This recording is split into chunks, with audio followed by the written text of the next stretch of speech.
ஆனா அந்த காலத்துல கலாச்சாரமாக இருந்த ஒரு சூப்பு இது. இந்த சூப்பு எப்படி செய்யறது? 5 பொருட்கள் தேவைங்க. முதல்ல நீங்க எடுத்துக்க வேண்டியது 1/2 லிட்டர் அளவு தண்ணீர்.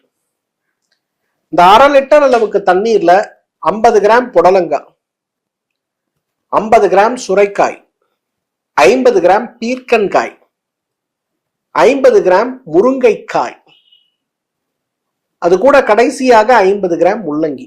பாருங்களேன், 5மே நம்ம பாரம்பரிய உணவு தான். புடலங்காய் இருக்கு, சொரக்காய் இருக்கு, பீர்க்கங்காய் இருக்கு, முருங்கைக்காய் இருக்கு, முள்ளங்கி. நீங்க யோசிச்சு பாருங்க, ஒரு 70-80 வருஷத்துக்கு முன்னாடி ஒரு கிராமத்துல இருக்கக்கூடிய ஒரு நகரத்துல இருக்க வீடுகள்ல இந்த 5 காய் இல்லாம சமையல் இருக்குமானா இருக்கவே இருக்காது இல்லைங்களா? அப்ப அந்த 5 காயுமே இருக்கு. இந்த 5 50 கிராம் 1/2 லிட்டர் தண்ணியில போட்டு நல்லா மூடி நல்லா வேக வைக்கணும். வேக வச்ச பிறகு அதுல சூப்ல போடுற மாதிரி அதுக்கு தேவையான மிளகு, மஞ்சள், சீரகம் என்னென்னலாம் நம்ம போடுவோமோ போட்டு காய்ச்சி, இந்த 1/2 லிட்டர் இருக்கக்கூடிய தண்ணீர் 300 மில்லி ஆகின்ற வரை காய்ச்சி மசித்து, இதுல அதான் பியூட்டி, அதை எடுத்து கடையணுமா, வடிகட்டி தூக்கி போட்டுறக்கூடாது, கடையணுமா.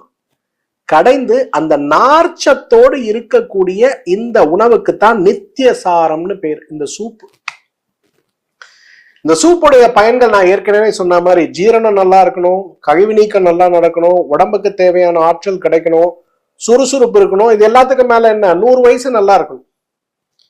அப்ப இன்னைக்கு நீங்க எனக்கு சொல்லுங்க, உங்களுக்கு சத்து மாத்திரை வேணுமா இல்ல இந்த சூப் வேணுமா?